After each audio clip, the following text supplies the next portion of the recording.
Broker जो है गलत प्रोडक्ट स्विच क्यों करते हैं जबकि उनको पता होता है कि इसको मार्केट अब्जॉर्ब नहीं कर पाएगी। सबसे बड़ा जो रीज़न है वो ये है कमीशन। देखो, एक स्ट्रक्चर होता है हर जगह पे कमीशन का। मुझे लगा एक सबसे बड़ा क्या हो सकता है। DLF is not a developer, ना ही builder. DLF is an artist. That is the real product. Noida ने एक्चुअल के अंदर अभी तक लग्जरी देखा नहीं है। बिल्डर पे कभी भी कोई भी कार्रवाई हो सकती है। ये जैसे मर्जी 10 बार इसका ऑफिस, उसमें क्या खुल जाएगा sir? It is a scam. 12 lakh रुपए ट्रांसफर करने के बाद वो 12 लाख रुपए भी खत्म और हमने फोन लाना बंद कर दिया, फ्लैट क्लोज करा। तो मुझे तो आप जानते ही है, मेरा नाम महबूब अली है, बट आज मेरे साथ है अंकित भाटिया भाई। हेलो। हाय, कैसे हेलो। हैं आप? तो अभी अंकित भाई थोड़ा सा अपना आप जो है इंट्रोडक्शन दीजिए। Hi viewers, I'm Ankit Bhatia and I'm Vice President Sales at Group 108. It's a developer firm in Noida. ठीक है, तो आज कुछ मेरे क्वेश्चंस हैं आपके लिए बिल्कुल जिनका सर, आपको आंसर करना है। बिल्कुल थोड़े सर। से मतलब मैंने बहुत रिसर्च की है, रात रात जागा हूँ मैं इसके लिए। थोड़े से भारी है और कुछ लोगों को थोड़ा सा अजीब भी लग सकता है, लेकिन चलो स्टार्ट करते हैं। आज इस बारे में बात करते हैं जिसके बारे में कोई बात नहीं करता है आज तक। तो मेरा सबसे पहला क्वेश्चन जो है वो ये है कि ब्रोकर्स जो है गलत प्रोडक्ट पिच क्यों करते हैं जबकि उनको पता होता है कि इसको मार्केट अब्जॉर्ब नहीं कर पाएगी या प्रोडक्ट में दम नहीं है। ऐसा क्यों है? इसका सिंपल सा रीज़न, एक सबसे बड़ा जो रीज़न है वो ये है कमीशन। देखो, एक स्ट्रक्चर होता है हर जगह पे कमीशन का। चैनल पार्टनर आपको अपने क्लाइंट को एक चीज़ प्रोडक्ट पिच करता है, वो प्रोडक्ट में क्लाइंट क्लोज होता है, उसके बाद उसको कमीशन मिलती है। जो स्टैंडर्ड कमीशन प्रैक्टिस है that is 2 to 3% when it comes to residential and 6-7-8% when it comes to commercial. अब कुछ प्रोडक्ट्स ऐसे हैं मार्केट के अंदर, नाम लेना सही नहीं होगा, जो 22% तक ऑफर 22%। 22% की कमीशन ऑफर हो रही है मार्केट के अंदर। तो ब्रोकर बोलता है ये हमारा अभी काम हो रहा है ना, क्लाइंट के पैसे जाते हैं जाए। वो होती है सारा का सारा सिनेरियो, और वो जो थॉट प्रोसेस है that is really bad for the industry. Ankit भाई, लेकिन अगर 22% किसी प्रोडक्ट में कमीशन है तो आप क्लाइंट को एक बार बेच सकते हो, क्लाइंट तो फिर आपका नहीं बन पाएगा। एग्जैक्टली, बिल्कुल सही बोला महबूब सर आपने। एक तो क्लाइंट कभी भी आपका नहीं बनेगा, उससे एग्जिट कैसे कराओगे, उस प्रोडक्ट पे कितना दम है, वो किस हिसाब से बन रहा है, किस हिसाब से बन के निकलेगा, ये सब चीज़ें मैटर नहीं करती उस वाले सिनेरियो में। उस वाले सिनेरियो में सिर्फ 22% मैटर करता है। इसी वजह से खराब प्रोडक्ट्स भी पिच होते हैं मार्केट के अंदर। अब आप खुद एक चीज़ सोचो, जब मार्केट स्टैंडर्ड है 6-7%, तो क्यों 22% ऑफर कर रहा है डेवलपर? क्योंकि वो प्रोडक्ट उसका बिक नहीं रहा। और वो प्रोडक्ट नहीं बिक रहा, क्यों नहीं बिक रहा? क्योंकि उस प्रोडक्ट में दम नहीं है, इसलिए 22% ऑफर होता है और लोग उसे खरीदते भी हैं। नहीं, कई बार ऐसा होता है, जैसे मान लीजिए हमारे क्लाइंट्स हैं, मतलब मेरी कुछ ऐसे क्लाइंट्स हैं मैं जिनको कुछ भी अगर पिच कर दूं, मतलब मेरे बहुत सारे ऐसे क्लाइंट हैं, जब मैं उनको फ़ोन पे बताता हूँ कि सर ये एक प्रोडक्ट है, आप इसको खरीद लीजिए, बस मैं इतना बोलता हूँ, वो कहते हैं कि बताओ कब आ रहे हो चेक लेने के लिए। तो ऐसे क्लाइंट्स को तो हम बिल्कुल भी ऐसी चीज़ें पिच कर ही नहीं सकते हैं, क्योंकि जो है ना उससे क्लाइंट हमारा खराब हो जाएगा। और कुछ ऐसे प्रोडक्ट्स आप बता सकते हो या थोड़ा परहेज करोगे? नहीं, नाम लेना इज नॉट राइट, बट हैं जो नोएडा मार्केट को बिलोंग करते हैं, जो नोएडा में रियल एस्टेट कर रहे हैं या जो ऑलरेडी एग्जिस्टिंग है यहाँ पे, उन सबको पता है कौन से प्रोडक्ट्स हैं ये वाले। मतलब 22% कमीशन अगर किसी प्रोडक्ट पे है तो आप समझ ही सकते हैं कि उस प्रोडक्ट में कितना दम हो सकता है। आप मतलब जब भी कोई इन्वेस्टमेंट करने जा रहे हो, अपनी पूरी कमाई, पूरी पूंजी जो होती है उसको लगाने जा रहे हैं, तो एक बार थोड़ा सा मार्केट रिसर्च करनी बहुत ज़रूरी बनती है। यहाँ पर चाहे कोई कमर्शियल प्रोडक्ट है या रेजिडेंशियल प्रोडक्ट है, उसकी हर लीगैलिटीज़, लोकेशन, एवरीथिंग पहले सब कुछ सर्च कीजिए, उसके बाद ही इन्वेस्ट कीजिए। तो मतलब ये एक आपको कोई फंसा भी सकता है इन सब चीज़ों में, जैसा अंकित भाई ने बताया अभी 22% तक कमीशन मतलब होता ही नहीं है, 6-7-8 मैक्सिमम होता है, और उसमें भी कई बार ब्रोकर्स। उसका क्या होता है, 6-7-8% जो कमीशन है ना, वो एक ब्रोकर को स्लैब दिया जाता है फ्रॉम द डेवलपर साइड। उसके अंदर से भी ब्रोकर बहुत बारी डिस्काउंट देता है अपने क्लाइंट्स को कि वो एक अच्छा रेट पहुंचा सके। उसके अंदर भी ब्रोकर को बहुत मुश्किल से अगर 1-2% बच गया, 3% मैक्सिमम बच गया, तो बहुत बड़ी बात होती है। सारा इंडस्ट्री इतने ही परसेंटेज पे काम करता है। ये तो कभी होता ही नहीं है कि हमने किसी को बताया कि ये चीज़ जो है 6,000 रुपये स्क्वायर फीट है, वो 6,000 रुपये स्क्वायर फीट में कभी बिकती ही नहीं है। जो टैग्ड प्राइस होता है, ये लुई विटो का शोरूम तो नहीं है, ये टैग्ड प्राइस है और उसी पे बिक जाएगा, वो तो होता ही नहीं है कभी। इन्वेस्टर भी बहुत जगह सर्च करके आया होता है, मार्केट बहुत बड़ी है, लोग इतना ज़्यादा कॉम्पिटिशन है कि लोग बेचना चाहते हैं। तो जब भी कोई हम मार्केट में प्रोडक्ट पिच करते हैं तो जो हम रेट कोट करते हैं उस पर डिस्काउंट तो देना ही पड़ता है। तो वो जब भी डिस्काउंट जाता है वो हमेशा ब्रोकर की स्लैब से जाता है।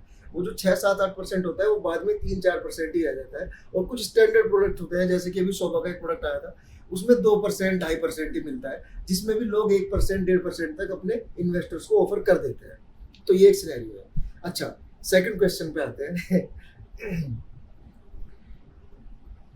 नोएडा में लग्जरी हाउसिंग जो है, क्या उसका फ्यूचर है कुछ, या सिर्फ एक मार्केटिंग बस है और कुछ नहीं है? देखो, अगर सच पूछो, ये मेरा पर्सनल टेक है। Noida, when it comes to luxury and when we are talking about Noida, Noida ने एक्चुअल के अंदर अभी तक लग्जरी देखा नहीं है। जो भी आप देखते हो सुनते हो लग्जरी प्रोडक्ट है, luxury product sir 1000 square feet का होता नहीं है, और लग्जरी प्रोडक्ट मिलता नहीं है 1-1.5 करोड़ में। लग्जरी, पहली चीज़ तो एक चीज़ समझा देता हूँ मैं आपको और आपके ऑडियंस को कि लग्जरी की सबकी डेफिनेशन अलग है। 10 साल पहले जकूजी एक लग्जरी था। आज के टाइम में जो बिलियनर्स इंडिया के बाहर रहते हैं उनको अपनी स्पोर्ट्स कार अपने हॉल में चाहिए। That is their luxury. हर एक की अपनी अपनी लग्जरी है। बट एक लेमैन्स लैंग्वेज में अगर मैं बात करूँ तो लग्जरी वो जो एक बहुत बड़ा सा घर हो, बहुत अच्छी फिनिशिंग हो और बहुत अच्छी कंस्ट्रक्शन क्वालिटी हो, और जो जिसके अंदर जाके मन करेगी यहाँ रहना है, वो एक तरीके से लग्जरी है। एक बारी के लिए उसको मान लेते हैं। बाकी जो आप आजकल नोएडा के अंदर देख रहे हो, they all are mid segment और they are bridge to luxury. Luxury की राह पे चलने वाले हैं, बट वो लग्जरी है नहीं एक्चुअल के अंदर। Again it's my personal take. मेरे हिसाब से अगर नोएडा के अंदर कोई लग्जरी लेके आएगा तो मेरे हिसाब से शायद वो मैक्स स्टेट है, जो नेक्स्ट नोएडा को असली में लग्जरी एक्सपीरियंस करा सकता है।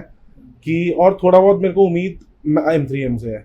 ये दोनों थोड़े से लग्जरी सेगमेंट दिखा सकते हैं। अभी तक जो हमने नोएडा में देखा है वो लग्जरी नहीं है, फ्रैंकली स्पीकिंग। यस, इसमें मतलब मैंने ये देखा है कि अभी जैसे शोभा का एक प्रोडक्ट आया है, जो है गोदरेज के भी प्रोडक्ट्स हैं बहुत सारे, लेकिन they are selling 1800 square feet with 40% loading, 30% loading.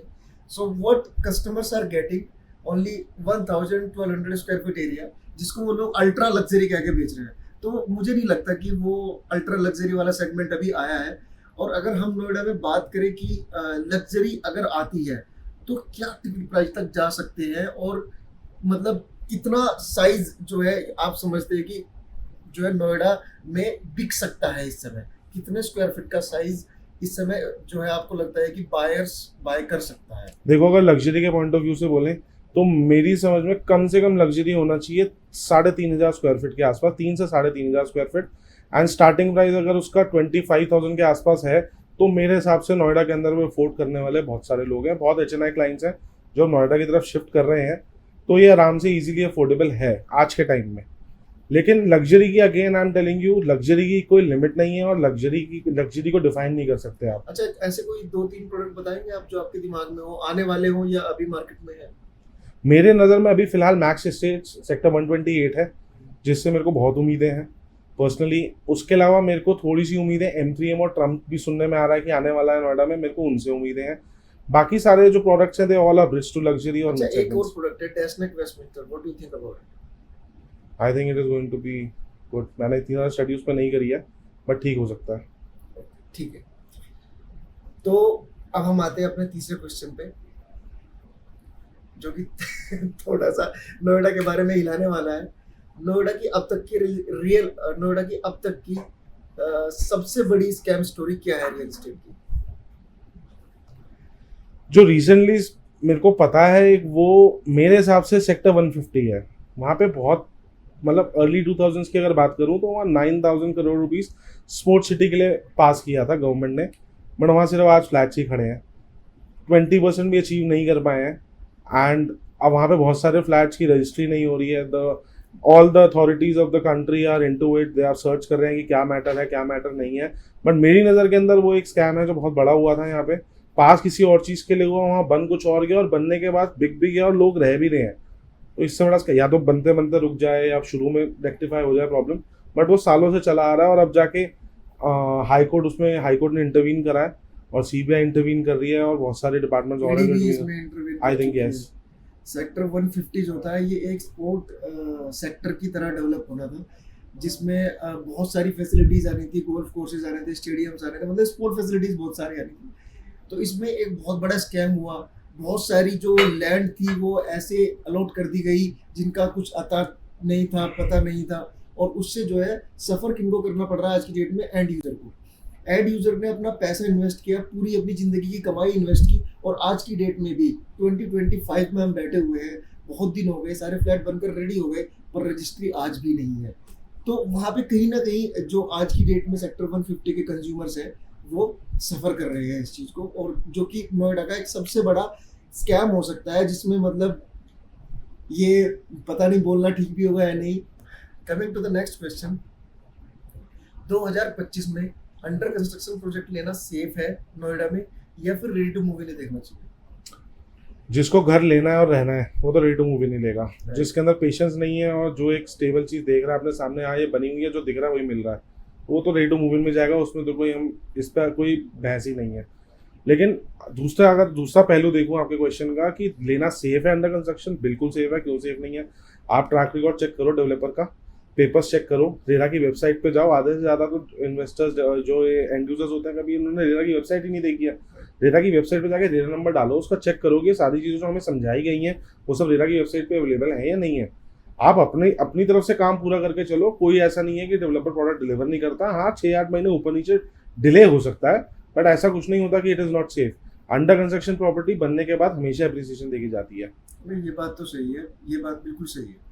जब हम लोग है ना अंडर कंस्ट्रक्शन में इन्वेस्टमेंट करते हैं, तो अगर प्रोडक्ट पूरा रेडी टू मूव होके आता है तो अप्रिशिएट करता है, यू आर राइट।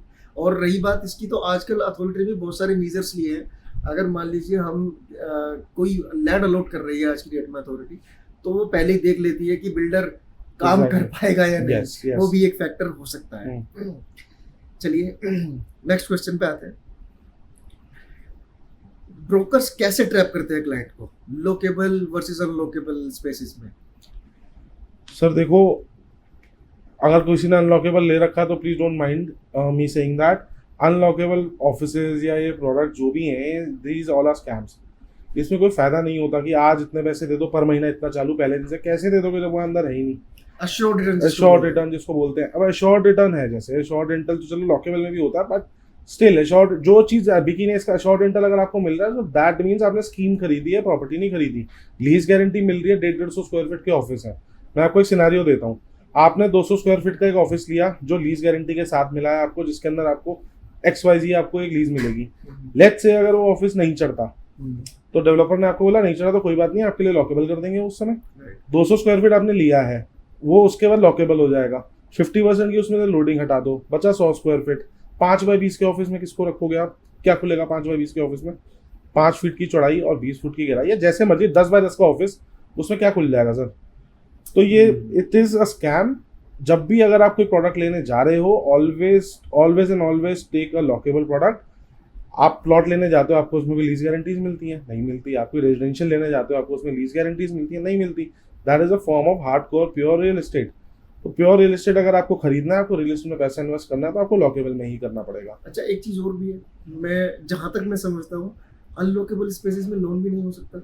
नहीं होता लोन नहीं होता है अनलॉकेबल स्पेसेस के अंदर। अनलॉकेबल स्पेसेस में exit is way too difficult. अगर एक इन्वेस्टर है जो आज बोल रहा है कि मेरे को चलो पर मंथ इतना मिल जाएगा या मेरे को एग्जिट करना है, अनलॉकेबल की रीसेल डिमांड बिल्कुल नहीं होती, अप्रिशिएट ही नहीं करता उस चक्कर में, और उस चक्कर में फिर आप को एग्जिट नहीं करा पाते अपने क्लाइंट्स को। इसमें ये हो सकता है कि मान लीजिए हमने अनलॉकेबल स्पेस लिया तो हमें रेंटल यील्ड अच्छी दे सकता है टाइम के साथ, वो भी बस वही है आपका फैक्टर, बहुत कम केसेस में। एग्जैक्टली। वरना जो है ना उसमें कहीं ना कहीं हम ट्रैप हो जाते हैं और वहां से निकल नहीं पाते हैं। पूरे नोएडा में, पूरे गुड़गांव में, हर जगह जहां भी प्रोडक्ट चलते हैं वहाँ लीज गारंटियां बढ़ रही हैं। कहाँ से आएंगी इतनी लीज गारंटीज? कौन आएगा? आप लोगों की पहले कंपनियों से बात हो रखी है? नहीं हो रखी किसी की भी। लीज गारंटी लोग लिए जा रहे हैं, चलो किराया आएगा, सरदर्दी नहीं होगी। अरे उसे बेचोगे कैसे? और अगर वो नहीं चढ़ा तो आप क्या बिगाड़ लोगे ब्रोकर बिल्डर का? लेकिन कुछ चीजें ऐसी भी है मतलब मार्केट में, जब लोगों ने अनलॉकेबल स्पेसेस खरीदी और उनको बहुत अच्छा रेंटल मिलता रहा, और उन्होंने जब एग्जिट करना चाहा तो उन्हें एग्जिट भी मिली। हाँ, बहुत ज़्यादा अप्रिशिएट नहीं किया, बट एग्जिट मिल गई उन लोगों को। और एक बात और भी होती है, मान लीजिए आपने अनलॉकेबल स्पेस लिया हुआ है, अनलॉकेबल स्पेस लेने के बाद में आपने उसको बोला कि अब मुझे अनलॉकेबल नहीं चाहिए, I want to exit from this. तो बिल्डर क्या करता है, जैसे आपने भी बताया था, उसको लॉकेबल कर देता है। तो लॉकेबल से तो एग्जिट आसान है, तो फिर तो अनलॉकेबल खरीद लेना चाहिए सर। लेकिन आप ये भी बहुत सारी चीज़ें डिपेंड करती हैं कि आपने क्या साइज़ का वर्चुअल लिया। क्या साइज का वर्चुअल नहीं लिया, और सारे बिल्डर नहीं करते उसको लॉकेबल। अगर लेट से आपने एक अनलॉकेबल प्रोडक्ट खरीदा है जिसके अंदर एक कंपनी आ भी गई, उसे लॉकेबल कैसे कर देगा? वो तो ऑलरेडी एग्जिस्टिंग है, वहाँ पे कोई ना कोई कंपनी, वहाँ तो ऑलरेडी कोई ना कोई बैठा हुआ है जिसका वो किराया आ रहा है। किराया तो वेल एंड गुड। देखो वर्चुअल जब भी लोगे ना, जो आपको रेंटल आ रहा है, सिर्फ that is your appreciation, that is your ROI, that is your everything. वही आपका एप्रिसिएशन है, वही सब कुछ है। उसके अलावा अलग से अगर आप सोच रहे हो कि आज मैं एक चीज 10,000 रुपए की लूंगा वर्चुअल और उसको मैं 25,000 रुपए की बेच दूंगा, वो पॉसिबल ही नहीं है। इतना गैप नहीं आता। 10 की मैक्सिमम 4 साल के बाद 10, 500, 11,000 ही आता है। राइट। अभी जैसे चलो ये तो फिर कॉन्वर्जेशन ही बहुत लंबी हो जाएगी, क्योंकि अपने आप में एक बहुत बड़ा टॉपिक है। इस पे बहस हो सकती है, लोकेबल और अनलोकेबल। बहुत सारे लोग कहते हैं कि उनको लोकेबल अच्छा लगता है, बहुत सारे लोग कहते हैं कि उनको अनलोकेबल अच्छा लगता है। तो सबके अपने अपने रीजन है। जैसे आपने अभी बताया था कि लग्जरी के सबके अपने अपने रीजन, अपने अपने मापदंड है, अपने अपने जो है स्टैंडर्ड्स है। यस, तो वही हो सकता है। ठीक है, coming to the next question, why most site visit जो है वो कन्वर्ट नहीं होती है? क्या ब्रोकर्स खुद ही डील बिगाड़ लेते हैं? मैं सारा का सारा इस पे ब्रोकर को नहीं बोलूंगा। देखो मेजोरिटी ऑफ द केसेस में क्या होता है, ब्रोकर एक प्रोडक्ट की हाइप बनाता है, जो उसका काम है, उसको फिर वो साइट पे लेकर आता है, और डेवलपर का आरएम, जो ब्रोकर का आरएम होता है, he looks after the client और she looks after the client, और वो दोनों मिलकर फिर क्लाइंट क्लोज करते हैं। मैं ये नहीं कहूँगा हर बार ही ब्रोकर की गलती होती है, लेकिन बहुत बारी केसेस में ब्रोकर की गलती होती भी है।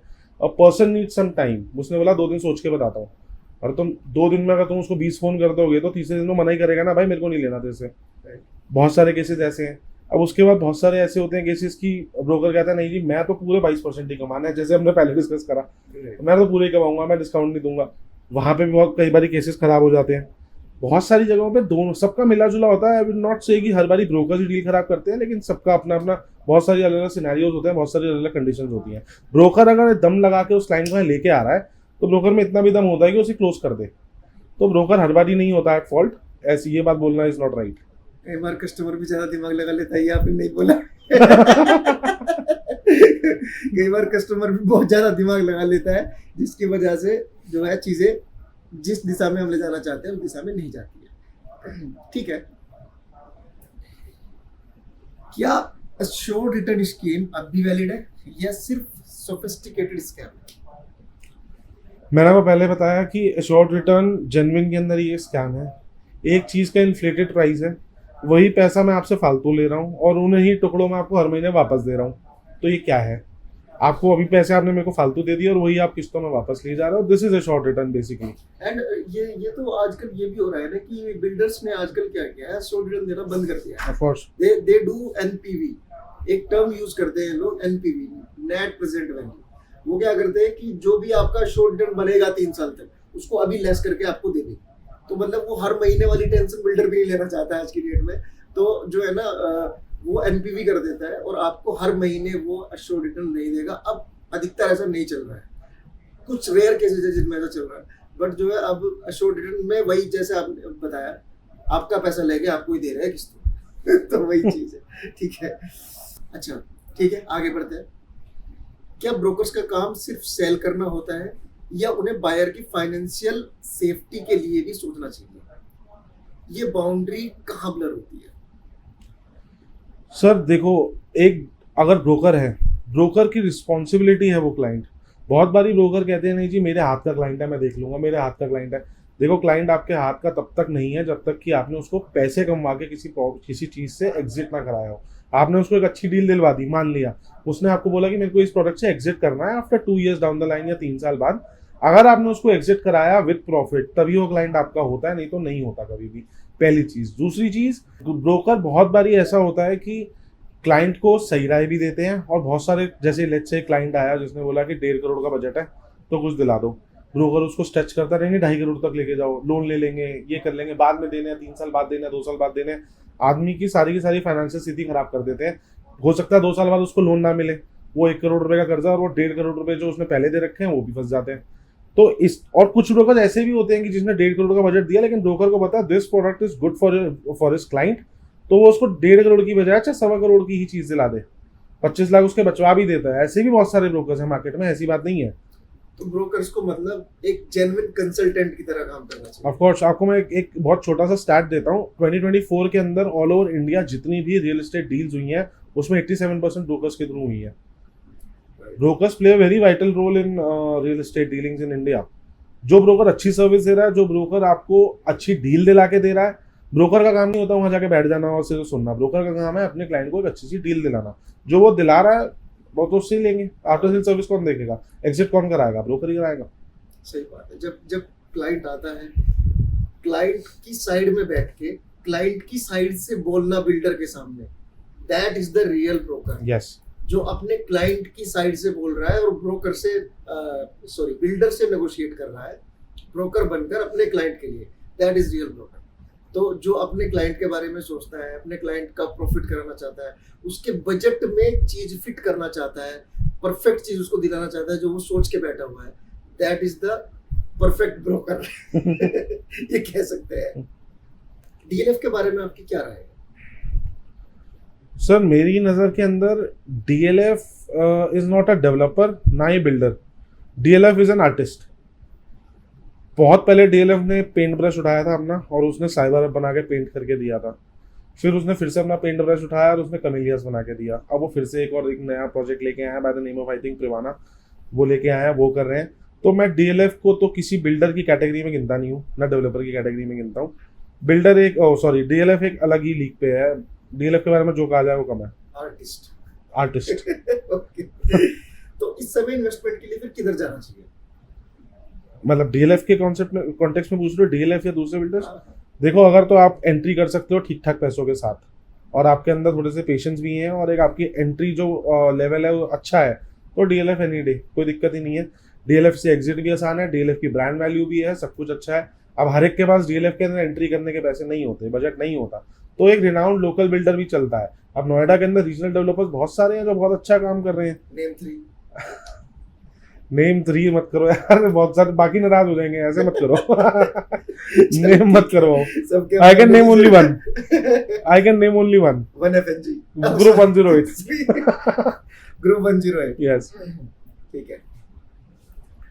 चलो, जब ग्रुप 108 की बात हो रही है तो इनका पहला प्रोडक्ट है वन एफएनजी, तो थोड़ा सा इसकी तरफ घूमते हैं। आप मुझे बताइए जरा कि नोएडा का एफएनजी एक्सप्रेसवे जो है, ये हाइप ही है ज्यादा, ये एक्चुअल गेम चेंजर बन सकता है आने वाले समय में? देखो, अगर आपका कोई क्लाइंट है जो फ्लिप बिजनेस में बिलीव करता है कि आज एक प्रॉपर्टी दिला दो, अगले साल 1.5 साल बाद उससे एग्जिट करा देना एप्रिसिएशन के साथ, तो मैं ये नहीं कहूंगा एफएनजी एक्सप्रेसवे उसको सूट करेगा। एफएनजी एक्सप्रेसवे 3 से 4 साल का गेम है कम से कम, जिसमें 3 से 4 साल का होराइजन है, वही ले एफएनजी एक्सप्रेसवे के आसपास में, या उसका फायदा उठाना है अगर एफएनजी एक्सप्रेसवे का, तो 3 से 4 साल तक का वेट है। हालांकि एफएनजी एक्सप्रेसवे बहुत टाइम से एक हॉल्टेड प्रोजेक्ट है, बहुत टाइम से रुका हुआ है, बट बहुत रिसेंटली अभी उसको नोट दे दिया है दोनों गवर्नमेंट्स ने। Now FNG has been extended to 56 kilometres. अब वो 56 किलोमीटर्स का बन रहा है, तो आई थिंक अब FNG is going to be a game changer, but थोड़ा सा पेशेंस दिखाना पड़ेगा। After good 3-4 years FNG is going to be a game changer. Faridabad से नोएडा 20 मिनट, कभी किसी ने सोचा था? जब फरीदाबाद जाने के लिए ये जो यूपी के लोग हैं, इनको दिल्ली नहीं जाना पड़ेगा। यस, तो वो डायरेक्ट फरीदाबाद जा पाएंगे यूपी से, मतलब फरीदाबाद गाजियाबाद को कनेक्ट करेगा। नोएडा में हम हैं, डायरेक्ट फरीदाबाद। तो जो ट्रेडर्स है, जो ट्रेड करते हैं, उनके लिए ट्रेडिंग आसानी होगी, बिजनेस करना आसान होगा, और जो है इसकी कनेक्टिविटी से रियल एस्टेट में भी राइज आएगा, दोनों जगह की बहुत ज्यादा। यस, अभी इसका इस समय अगर मैं देखूं, जो न्यूज और जो ग्राउंड रियलिटी है वो अगर मैं देखता हूँ, इस समय एफएनजी का लगभग 70-75% काम पूरा है नोएडा में। अभी मार्च में इन लोगों ने एक मीटिंग की थी, वही जिसके बारे में आपने बताया, तो उस मीटिंग में ये इन्होंने निष्कर्ष निकाला है कि इसको बहुत जल्दी बनाना है, और इसका जो भी वो लालपुर पे एक ब्रिज बनना है वो बना के फरीदाबाद रेडी करेगा, और ये 3-4 साल में, यू आर राइट, 3-4 साल में बन के रेडी हो जाएगा। तो मतलब इसका फायदा लिया जा सकता है अगर आपके अंदर 3 से 4 साल का। Exactly, yes, right, perfect. ठीक है। Coming to the next question, क्या लोग रीसेल प्रॉपर्टीज में ज्यादा पैसा बना सकते हैं या फिर न्यू लॉन्चेस ही सही है? इसके बारे में क्या राय है आपकी? सर, रीसेल जब होती है तो वो क्लाइंट से होती है। रीसेल शब्द जो है मार्केट के अंदर बहुत ज्यादा चलता है, रीसेल में मिल रही है यूनिट, रीसेल की यूनिट है। अरे डेवलपर 2 रेट की थोड़ा यूनिट बेच देगा, एक फ्रेश यूनिट है। रीसेल की यूनिट जो रीसेल है वो क्लाइंट टू क्लाइंट की डील हो रही है। अगर आप सामने वाले पे भरोसा करते हो कि मैं इसको पैसे ट्रांसफर कर रहा हूँ और मेरी पैसे इस पे सेफ है, तो आप उससे ले लो। पेपर वर्क आपको सब कुछ खुद ही करना पड़ेगा, A to Z 1 to 1 हर चीज़ खुद ही देखनी पड़ेगी। हालांकि अगर डेवलपर से ले रहे हो तो ये सारी चीज़ों की सरदर्दी नहीं होती। लेट्स से फॉर एग्जांपल अगर रीसेल के अंदर उस जिस क्लाइंट से आप खरीद रहे हो उसके पास अगर फर्स्ट ट्रांसफर लेटर फ्री था डेवलपर का, उसने वो यूज़ कर लिया, अब वो आपके पास आई यूनिट। अब उसके अंदर क्या होगा, जब आप उसको बेचने जाओगे, जब नेक्स्ट टाइम आप उस प्रोडक्ट को बेचोगे तो आपसे चार्ज करेगा डेवलपर। वो जो आपने रीसेल में सस्ता लिया ना वो यही हो जाएगा पूरा। वो भी एक ठीक ठाक अमाउंट होता है। हाँ, 1000 रुपीज पर स्क्वायर फीट, अगर 2000 स्क्वायर फीट की चीज है तो 20 लाख रुपए हो गए। वही 20 लाख रुपए सस्ता आप रीसेल में खरीदे थे, वो आपने ट्रांसफर चार्जेस में पे कर दिया बाद में। ये तो बहुत बड़ा अमाउंट है। तो ये बहुत सारी चीजें देखनी होती है। किसी का 1000 होता है, किसी का 800 होता है, किसी का 500 होता है, सबके अलग अलग होते हैं। मतलब ये 5%, 6%, 3%, 5%, 4% सबके अपने अपने होते हैं प्रॉपर्टी की वैल्यू। हाँ, अच्छा ठीक है। तो अब अगर तो नई लॉन्चेस जो है वो बेहतर हो सकती है, क्योंकि हाँ एक चीज और है, मैं इसमें एक चीज ऐड करना चाहूंगा। कई बार क्या होता है, जैसे आपने अभी बताया कि सारा पेपर वर्क खुद से करना होता है, तो कई बार जो न्यू इन्वेस्टर्स होते हैं या जो न्यू बायर्स होते हैं जो घर बाय करने जा रहे हैं, तो वो रीसेल में जाते हैं, रेडी टू मूव इन देखते हैं अगर, तो क्या करना होता है, वो सारे पेपर खुद ही चेक करने होते हैं और ब्रोकर्स पे भरोसा कर रहे होते हैं पहली बार, क्योंकि पहली बार प्रॉपर्टी खरीदे होते हैं। तो कई बार क्या होता है, मेरे एक दोस्त के साथ ही हुआ, उसने 12 लाख रुपए ट्रांसफर किए to clear the loan dues of the flat, and उसने 12 लाख रुपए ट्रांसफर करने के बाद में वो 12 लाख रुपए भी खत्म, ऑनर ने फोन उठाना बंद कर दिया, फ्लैट लोग रहा, ना तो उसे सोसाइटी में एंट्री मिल रही है और ना ही वो कांटेक्ट कर पा रहा है ओनर को जिसको उसने 12 लाख रुपए दिया है। तो कई बार इस तरह की चीजें भी होती है। जब आप पैसा ट्रांसफर करने जा रहे हैं तो ATS अच्छे से पहले साइन करा ले, सब चीजें, उसका घर देख ले, हर चीज उसकी आपको पता होना चाहिए, कहाँ से बिलोंग करता है, कहाँ से नहीं बिलोंग करता है। ये चीजें आई थिंक बहुत ज्यादा जो है क्या वर्ड यूज कर सकते हैं, जरूरी है। हाँ ये बहुत ज्यादा जरूरी है जब आप किसी भी फ्लैट में इन्वेस्ट करने जा रहे हैं।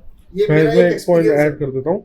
अगर रीसेल की बात हो ही रही है, रीसेल सिर्फ मेरे सिनेरियो में एक ही जगह पे ठीक है अगर वो डिस्ट्रेस डील है। तो लेट्स से एक चीज मार्केट के अंदर 10,000 रुपये पर स्क्वायर फीट में मिल रही है जो डेवलपर का रेट है, रीसेल में वो आपको मिल रही है 9,000 रुपये की, तो वही फर्क आ जाएगा 1000। अगर वो रीसेल में बाई चांस आपको बहुत पुराने रेट में मिल रही है जैसे कि 6500 या 7,000 रुपीज, तो एक बार के लिए मैं कह सकता हूँ कि फायदा है, लेकिन वो भी सारी डॉक्यूमेंटेशन करने के बाद ही फायदा देगी, नहीं तो ये भी आपके गले पड़ जाएगी।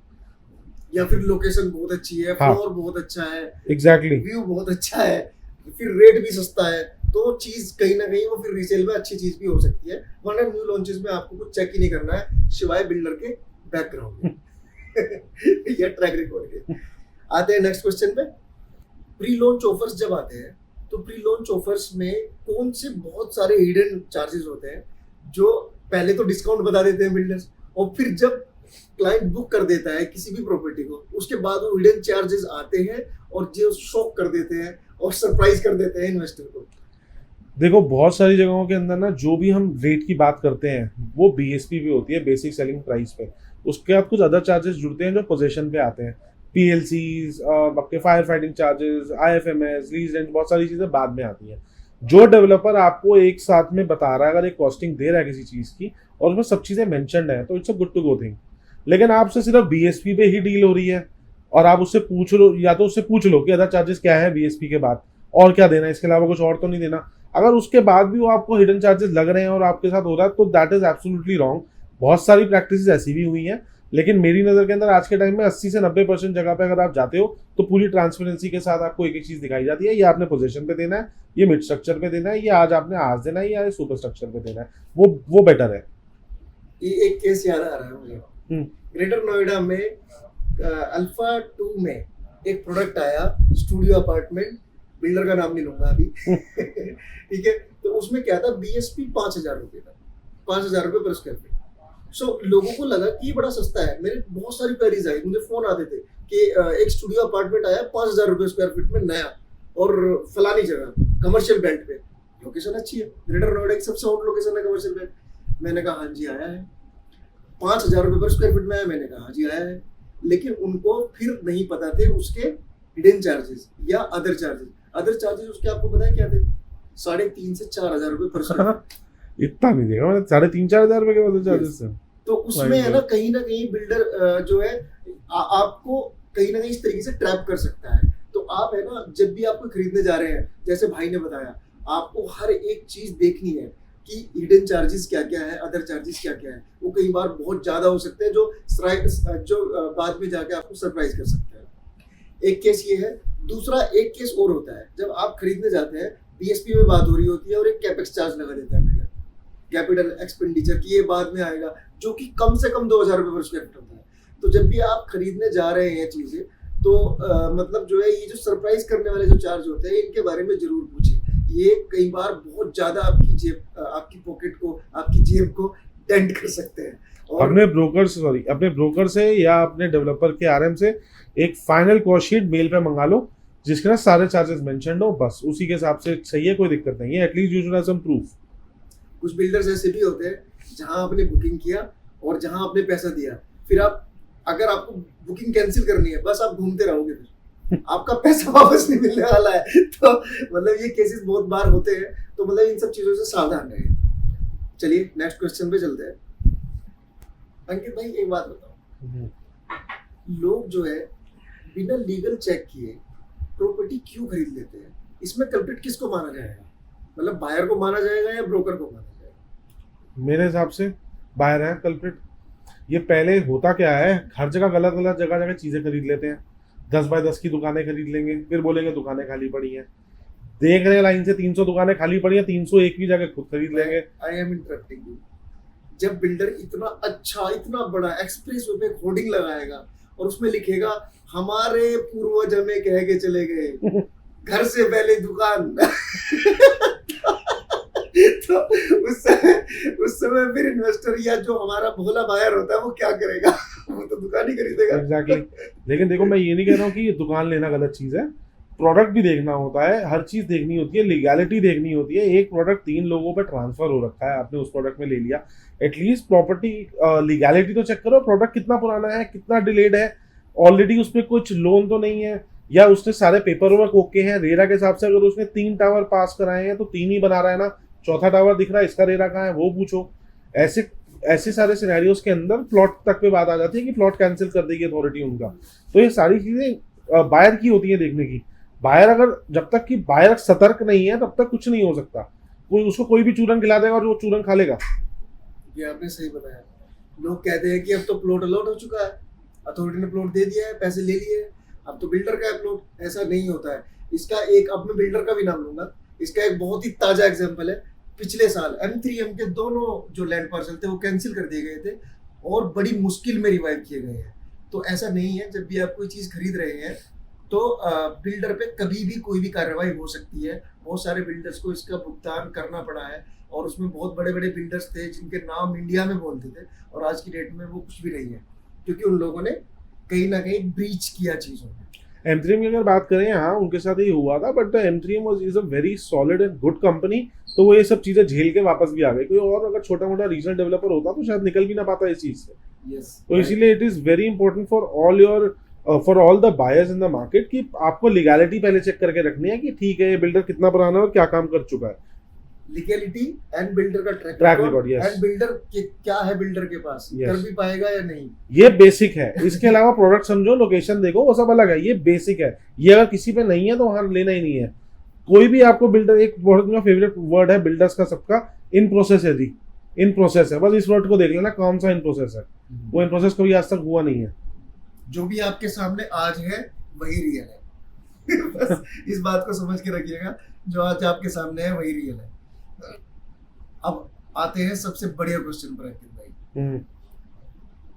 नोएडा में सबसे ज्यादा अप्रिसिएशन किन लोगों ने मिस कर दी और क्यों कर दी? मेरे हिसाब से जिसने 3 साल पहले नहीं इन्वेस्ट करा था उसने अप्रिसिएशन मिस कर दी। इसका मतलब ये नहीं है कि आज के नोएडा में अप्रिसिएशन ही नहीं आएगी। नोएडा में अप्रिसिएशन आती रहेगी, क्योंकि मैंने भी जैसे आपको पहले भी बताया, नोएडा ने भी असली चीजें देखी ही नहीं है। नोएडा ने लग्जरी नहीं देखा है। नोएडा तो अभी बढ़ना शुरू हुआ है, अभी दौड़ना शुरू हुआ है उस ट्रैक पे। तो नोएडा के अंदर अभी अप्रिसिएशन बहुत ज्यादा आना बाकी है। प्रोडक्ट टू प्रोडक्ट भी डिफर करती है बहुत सारी चीजें। अगर आप एक खराब लोकेशन में खराब प्रोडक्ट बना रहे हैं तो उसमें क्या अप्रिसिएशन आएगी? उसमें नोएडा की गलती थोड़ी है। हर एक के पास कुछ ना कुछ है। आपके पास गुड़गांव के पास क्या है, उसका गोल्फ कोर्स रोड है। दिल्ली के पास क्या है, लेट्स से जीके है या साउथ एक्स है। नोएडा के पास क्या है? नोएडा के पास नोएडा ग्रेटर नोएडा एक्सप्रेस वे है। मेरे हिसाब से सबसे प्रीमियम जगह जो है नोएडा के अंदर वो है। बाकी पूरा नोएडा बहुत अच्छा है, हर जगह पे एप्रिसिएशन आ रही है, बट द रियल एप्रिसिएशन जहाँ पे आनी है अभी नोएडा के अंदर, वो अभी पूरी की पूरी बची है। अभी कुछ भी नोएडा ना सैचुरेट हुआ है ना ड्रेन हुआ है, कुछ नहीं है। नहीं, कुछ क्लाइंट्स बोलते हैं 2019 में जो फ्लैट बिक रहे थे 3,500-4,000 रुपए स्क्वायर फीट बिक रहे थे, और आज की डेट में लोन 12,000 पे हो रहा है, एंड इट्स ओनली 6 ईयर्स। तो 6 ईयर्स में जहाँ 3,500-4,000 पे बिक रहा था वो 12,000, और even M3M is selling 30,000 rupees per square feet residential, and CRC is coming up with some new project, वो भी कोई 28-29,000 रुपए पर स्क्वायर फीट पे लेके आ रहा है रेजिडेंशियल। क्या है मार्केट वो वाली नोएडा की? इस वाले सिनेरियो के अंदर मैं बोलूंगा सिर्फ प्रोडक्ट में दम होना चाहिए। प्रोडक्ट बिक जाएगा, कोई दिक्कत नहीं आएगी, आराम से बिक जाएगा। आज आपको 3,500-4,000 के दिख रहे हैं, जो हो गए सारे 10-12,000 रुपए के हो गए, 8-9,000 रुपए के हो गए। आज की डेट में गुड़गांव के अंदर तो लॉन्च ही 25,000 पे हो रहे हैं। 23,500 पे डीएलएफ ने भी रिसेंटली लॉन्च करा अपना एक प्रोडक्ट, डीएलएफ ने लॉन्च करा बहुत सारे प्रोडक्ट्स। तो 20,000 तो वहाँ पे is just a new normal. यहाँ के लिए लॉन्च अभी 15,000 पे लोगों को थोड़ा सा डाइजेस्ट करने में प्रॉब्लम हो रही है। It will take another good 5 years. 5 साल के बाद आपको 20,000 पे भी नॉर्मल लगने लग जाएगा, 25,000 का लॉन्च भी नॉर्मल लगने लग जाएगा। इसी को तो एप्रिसिएशन कहते हैं at the end of the day. कुछ लोग इसको बबल के नाम से जानते हैं जो यहाँ नहीं है, और कुछ लोग इसको एप्रिसिएशन के नाम से जानते हैं। नोएडा, ग्रेटर नोएडा, नोएडा एक्सटेंशन, रहने के लिए, बिजनेस करने के लिए और कनेक्टिविटी के हिसाब से तीनों लोकेशन में से सबसे बढ़िया लोकेशन कौन सी है? मिडिल क्लास रहना है, मिड सेगमेंट का फ्लैट लेना है, 2 करोड़ के अंदर अंदर चीज आ जाए, सब कुछ हो जाए, Noida extension. Densely populated area है, रोड चौड़ी है, सब कुछ ठीक है। कभी कभी शाम को ट्रैफिक जैम लगता है, वो पूरे हिंदुस्तान में हर जगह लगता है। ऑफिस स्पेस चाहिए और अच्छी अच्छी लोकेलिटी में चाहिए, और सब कुछ अच्छा चाहिए नोएडा। लग्जरी लिविंग चाहिए और बहुत ग्रीनरी के बीच में रहना है, या बहुत अच्छी लिविंग चाहिए, तो ग्रेटर नोएडा। ग्रेटर नोएडा में आप कह रहे हैं कि सबसे ज्यादा लग्जरी जो लिविंग है वो ग्रेटर नोएडा में। मेरे हिसाब से यस, वहाँ पे अच्छी लिविंग है। एक तो वो एरिया ना वो भी पूरी तरीके से टच नहीं है, वो बहुत एरिया अनटच्ड है। और मेरे हिसाब से इन तीनों भाई बहनों के अंदर वो मोस्ट अंडररेटेड जगह है। ग्रेटर नोएडा सबसे सुंदर है और सबसे खुला है, सबसे चौड़ा है, सबसे ग्रीन है, बट स्टिल वो अभी बहुत ज्यादा अनटच्ड है। अभी वहां तक लोग पहुंचे ही नहीं है। शुरू के अंदर क्या हुआ था, I tell you a story. शुरू में सरकार ने जो फैक्ट्रीज दी थी ना, सारी ग्रेटर नोएडा में दे दी थी। तो शुरू से लोगों का माइंडसेट बन गया था कि ग्रेटर नोएडा तो फैक्ट्री वाली और इंडस्ट्रीज वाली बेल्ट ही बनेगी, बट ऐसा कुछ नहीं है।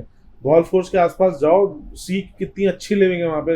What standard of living people are living there, at what standard of living people are living there.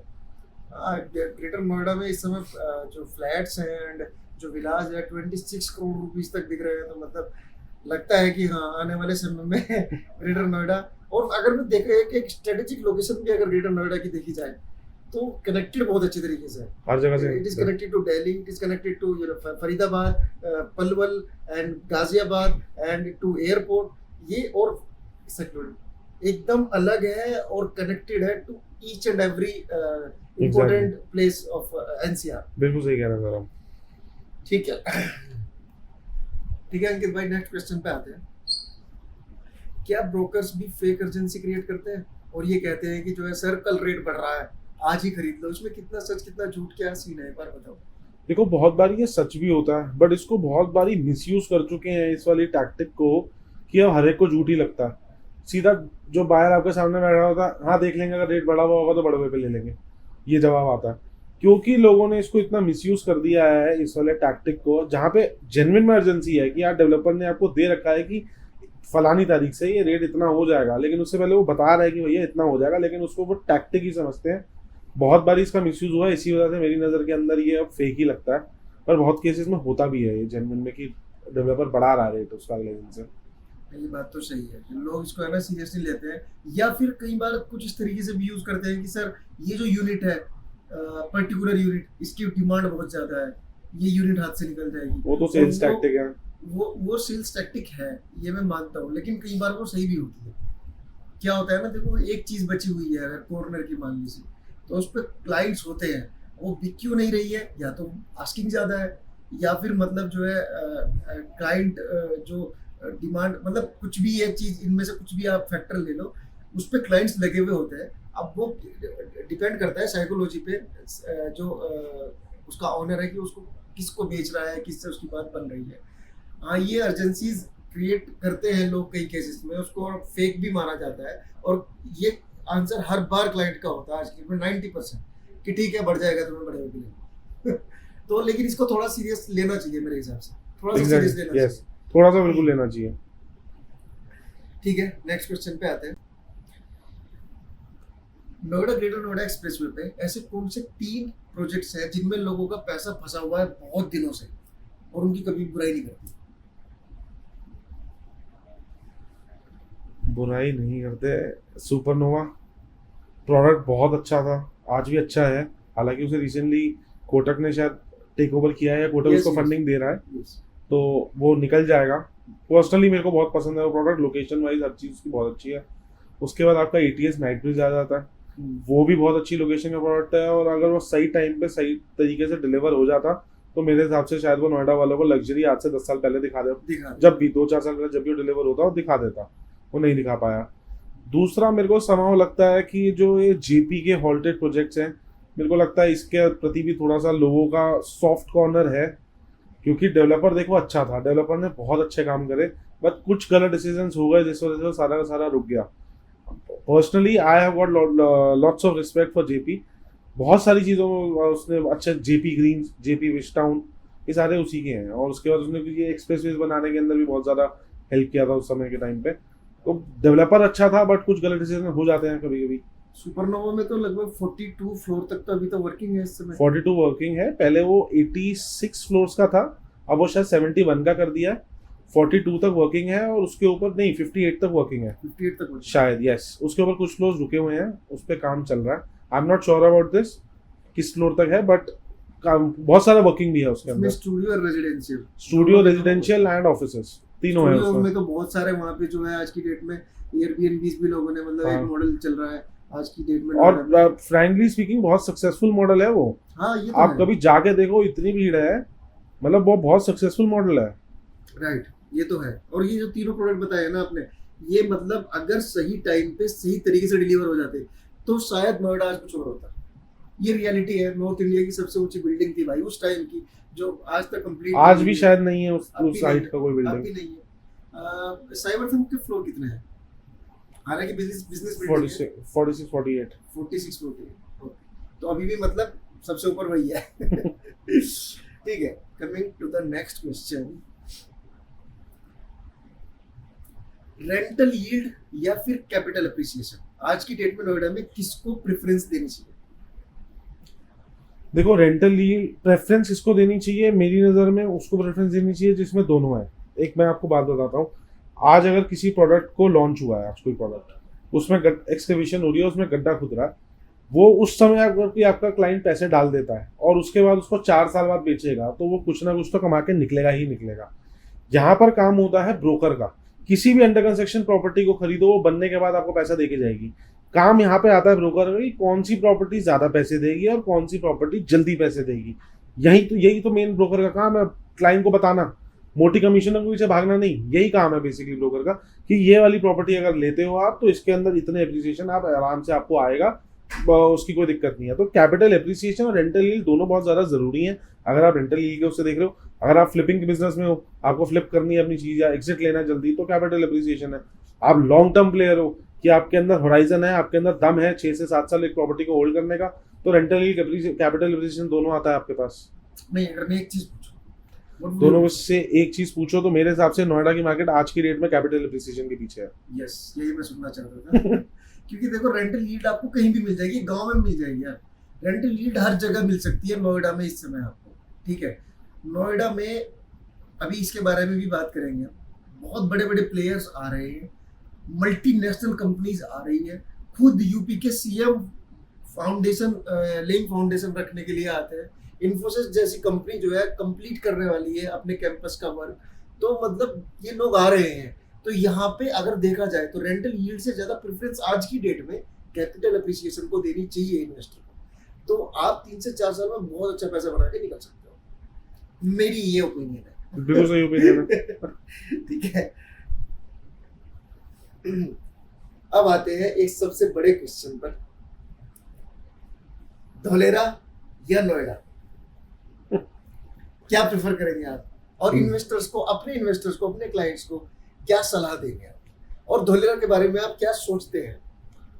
देखो मैं ये सलाह दूंगा कि फिलहाल अगर आज की डेट में हमको इन दोनों में से चूज करना है तो नोएडा है। अगर आपके अंदर सब्र है 10 से 12 साल की तो धुलेरा है। Dholera is a long game. अभी धुलेरा के अंदर वो प्लॉट कट के बिक रहे हैं जहाँ पे हिरन कूद रहे हैं, जो अभी तक भी फॉरेस्ट जैसा ही है, आसपास चारों तरफ जंगल है, बस बीच में एक सड़क बनी हुई है। वो सारे प्लॉट बिक रहे हैं धुलेरा के। मैं ये नहीं कह रहा हूँ कि धुलेरा एप्रिसिएशन नहीं देगा आगे चल के, देगा, बट वो बहुत लॉन्ग गेम है। अगर किसी के पास इतना टाइम है और इतना टाइम सबर कर सकता है तो धुलेरा की तरफ जा सकता है। बाकी अगर किसी को एप्रिसिएशन चाहिए, गारंटीड एप्रिसिएशन चाहिए, एक अच्छा घर चाहिए, या रेंटल यील्ड के पर्पज से देख रहा है, इन सब चीज़ों के पर्पज से देख रहा है, तो एनी डे नोएडा है। नोएडा आज की डेट में जो आपने देखा है, नोएडा इज नॉट इवन 20%। अभी नोएडा में बहुत पोटेंशियल बचा है। चलिए मैं आपकी बात मानता हूँ, लेकिन जब बात आती है, हम इतनी सारी बात कर चुके हैं, जब बात आती है लीगैलिटी चेक करने की और जो है प्लॉट खरीदने की या रेजिडेंशियल कोई भी किस फ्लैट खरीदने की, तो जो एक वो बायर है जो टिकट साइज जिसका 15 लाख रुपए है, वो नोएडा में खरीद ही नहीं सकता है। तो धुलेरा वाले कर क्या रहे हैं? धुलेरा वाले क्या कर रहे हैं? वो आपको 12 लाख रुपए में 15 लाख रुपए में प्लॉट दे रहे हैं। 120 मीटर का, 150 मीटर का या गज में वहां पे दिख रहा है, तो स्क्वायर यार्ड का प्लॉट दे रहे हैं आपको। तो 15 लाख रुपए वो सोचता है एक छोटा सा अमाउंट है, लेट्स इन्वेस्ट इट। वहां पे सबसे बड़ी भूल जो वो मेरे हिसाब से कर रहे हैं, वो ये कर रहे हैं कि वो SIR में नहीं कर रहे हैं invest, they are going out of SIR। और मतलब अब वो यहाँ पे बैठ के दिल्ली में लोग क्या कर रहे हैं, उन्हें बोला जा रहा है कि नोएडा में इन्वेस्टमेंट कर लो और बेच उनको मेरठ का एक जंगल रहे हैं। तो मतलब Yes. कुछ ऐसा हो रहा है इस समय धोलेरा में। 932 किलोमीटर की जो रेडियस है, जो मतलब एक एरिया है 932 किलोमीटर का, जिसमें धोलेरा बसाया जाना है, उसके बाहर लोग प्लॉट खरीद रहे हैं। आपका इन्वेस्टमेंट सेफ है अगर आप, और एप्रिसिएबल है अगर आप SIR के अंदर खरीद रहे हैं। धोलेरा में एक सबसे बड़ी भूल ये हो रही है, और स्कैम भी बहुत चल रहे हैं। अभी रिसेंट ही 2000 करोड़ रुपए से ऊपर का स्कैम है। 15 लाख रुपए भी एक वैल्यू होती है, उसको आप छोटा वैल्यू ना समझें। और नोएडा में अगर आपको 30 स्क्वायर यार्ड भी जगह मिलती है 15 लाख रुपए में, आंख बंद करके खरीदिए, बस वो लीगल होनी चाहिए। तो नोएडा ज्यादा अप्रिशिएट करेगा धोलेरा से। अच्छा, थोड़ा सा आप ट्रेडिंग के बारे में जानते हैं? जैसे ट्रेड, शेयर मार्केट? थोड़ा सा, बहुत ज्यादा नहीं। मैं भी थोड़ा ही जानता हूँ, लेकिन जो मतलब इसके एक्सपर्ट है, जब इसमें कोई नया नया आदमी घुसता है, वो क्या करता है, उसके पास 10,000 रुपए होते हैं मान लो, वो सोचता है कि 10,000 रुपए है मेरे पास, so he will go to the share जो कि 10,000 रुपए में 5,000 आ जाए, 2 रुपए का एक शेयर हो। वो ये नहीं देखेगा कि 5,000 रुपए का अगर मैं एक शेयर खरीदूं और 2 ही शेयर आए जाए, वो ज्यादा अप्रिशिएट कर सकता है उस 2 वाले से। वो 2 रुपए क्यों है? यहाँ पे लोग क्वांटिटी पे खेलना चाहते हैं। तो वो इनएक्सपीरियंस लोग होते हैं जो क्वांटिटी पे खेलना चाहते हैं। जो एक्सपीरियंस लोग हो गए वो हमेशा ब्लू चिप पे जाएंगे, जिनको पता होता है, ट्रैक रिकॉर्ड पता होता है, कंपनी का जो है डेब्ट फ्री है या नहीं, कितना कर्जा है, कैसे चल रही है, क्या मॉडल है, फ्यूचर के क्या एस्पेक्ट है, वो सब देखना बहुत जरूरी होता है। आज की डेट में धोलेरा 1990 का दुबई है। अभी बहुत टाइम है, इट विल टेक टाइम। तो 10-12 साल नहीं, मेरे हिसाब से 12-15 साल की बात करो। ये है फ्यूचर में नोएडा, ग्रेटर नोएडा या नोएडा एक्सटेंशन में सबसे ज्यादा डिमांड जो है वो हाई राइज की होगी, या जो है विलास की होगी, या फिर प्लॉट्स की होगी। किस चीज की होगी और क्यों? मेरे हिसाब से जैसे जैसे जगह कम होती जाएगी, लोग ऊपर ही जाते रहेंगे रहने के लिए, तो हाई राइज की डिमांड अच्छी होगी आने वाले टाइम में। प्लॉट्स को भी मैं ये नहीं कहूँगा कि प्लॉट्स की डिमांड कम होगी। देखो हर एक का ना, इन सब चीज़ों की जो डिमांड है वो सारी की सारी इन्वेस्टर पर डिपेंड करती है, किसको क्या चीज़ पसंद है। मेरे को पर्सनली अंडर कंस्ट्रक्शन प्रोडक्ट लेना पसंद है, जो जैसे फ्लैट हो गया, या एक ऑफिस स्पेस हो गया, या एक रिटेल दुकान हो गई, अंडर कंस्ट्रक्शन लिया, 4 साल वेट करा, उसको बेच के एग्जिट कर लिया। अगर शॉर्ट टर्म देखना है, नहीं तो बैठ के आराम से रेंटल इनकम एंजॉय करी। मेरे को वो पर्सनली पसंद है, बट मेरे हिसाब से हाई राइज की ज़्यादा डिमांड रहनी चाहिए कायदे से। मैं इस पर थोड़ा सा आपसे एक मतलब मेरा जो टेक है वो मैं बताना चाहूँगा। जब हम लोग एक ऐसे आदमी से बात करते हैं जो हाई राइज में रह रहा होता है, ये मेरा पर्सनल एक्सपीरियंस है, और हम उससे बात करते हैं कि आप क्या सोचते हैं इन लोगों के बारे में जो लोग कोठीज में और विलास में रह रहे हैं। सो वो हमेशा ये कहता है कि मेरा इतना बजट नहीं है, मैं कोठी में ही रहूंगा। ठीक है। सेकंड थिंग, जब मैं एक ऐसे आदमी के पास जाता हूँ जो कोठी में रह रहा है या फिर विला में रह रहा है, मैं उससे बात करता हूँ कि आपकी क्या टेक है हाई राइज पे, तो वो लोग कहते हैं कि यार मैं थक गया हूँ, I want to go to the high rise. तो ये जो है ना, ये फ्लिप नहीं होता रहता है समय के साथ। कोठी में रहोगे प्रीवीसी मिलेगी, कोठी में रहोगे आप अंदर घर के अंदर जो कर रहे हो किसी को कुछ नहीं एक लेना लिबर्टी देना, मिलेगी आपको। हर चीज वो मिलेगी। हाई राइज के अंदर एक तो आपको पूरी की पूरी कम्युनिटी मिलती है साथ में, आप सिर्फ घर नहीं ले रहे, आप वहाँ पे घर में पैसा इन्वेस्ट नहीं कर रहे, आप एक कम्युनिटी में पैसा इन्वेस्ट कर रहे हो, आसपास कैसे लोग रह रहे हैं वो आपको जज करने का मौका मिलता है, टाइम मिलता है, वो कर रहे हो। दूसरी चीज हाई राइज का ना एक अपना अलग चार्म भी है। आप सोचो 25वें फ्लोर पे एक अलग ही वाइब भी मिलती है लोगों को, कामनेस है, गुड व्यूज हैं, अच्छे व्यूज हैं, बहुत सारी चीजें हैं। हर एक का मैं जैसे कहा ना, ये everything depends on the person who is buying और who is putting his money in, ये उसी पे डिपेंड करता है उसको किस तरीके की पर्सनल चीजें पसंद है। आज की डेट में ब्रोकर्स के बीच में एक अनरिटन रेस है, सब भाग रहे हैं कि मेरे को जल्दी डील क्लोज करनी है, मेरे को डील जल्दी क्लोज करनी है। So everyone is running. So इसमें क्या जो इन्वेस्टर है उसकी डिमांड्स, उसकी जो डिमांड्स है उसकी वो सेक्रीफाइस होती है नहीं? मेरे हिसाब से इस पूरी रेस के अंदर जो मजे लूट जाता है ना, वो बायर और इन्वेस्टर ही लूट जाता है। दो आपस में ब्रोकर्स रेट के लिए लड़ते हैं और उसका फायदा होता है उसी को जिसने बीच में जो बैठा हुआ है। लेकिन इससे एक और चीज सामने आती है कि अगर कोई ब्रोकर रेस के अंदर दौड़ रहा है तो बहुत बार उसके पीछे बहुत सारी रीजनिंग होती है। डेवलपर ने एक टारगेट दे रखा है, इस टारगेट में कर दोगे इंटरनेशनल ट्रिप मिलेगा, आईफोन मिलेगा, एक्स्ट्रा इंसेंटिव मिलेगा, सब कुछ मिलेगा। एक तो वो वाली रेस अलग ही चल रही है। और धंधा किसको नहीं चाहिए दोस्त, एवरीवन वांट्स बिजनेस, तो वो भी एक दूसरी रेस है। हर तरीके का हर देखने का नजरिया होना चाहिए कि आपको क्या चीज समझ में आ रही है, क्या चीज समझ में नहीं आ रही। तो इसका मतलब अगर मैं कहूँ तो इसमें तो फायदा जो है, इसमें तो सेक्रीफाइस कहीं हो ही नहीं रहा है। एक और चीज मैं आपको बताता हूँ, जहां बायर गलत है, ब्रोकर से एक बार के लिए हटते हैं। एक से फोन पे बात करी, दूसरे से प्राइस लिया, तीसरे से साइट विजिट करी, चौथे से फाइनल टेक लिया, पांचवें को जाकर चेक दे दिया। ये ऐसी इस तरीके के इन्वेस्टर्स भी हैं। मैं ये कहना चाहूंगा आपके चैनल के पॉइंट ऑफ व्यू से, अब सारे के सारे इन्वेस्टर्स को, एक ही stick to one and invest in one guy, जो आपका ब्रोकर है। जो आपको रेट समझ में आता है उसी को बोलो ना भाई ये रेट लगवा के दे मेरे को।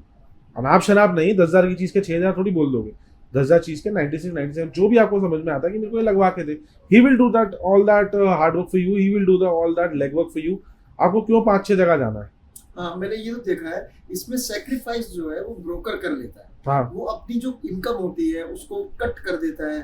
कई बार जो है क्रेडिट नोट लिख के दे देता है क्लाइंट को कि आप जो है आज की डेट में एक लॉगिन होता है, उस पे उससे कम पे लॉगिन नहीं कर पाएगा बिल्डर, बट जब आप फंड्स देंगे तो मैं उसमें कहीं ना कहीं आपका मैनेज करा दूंगा।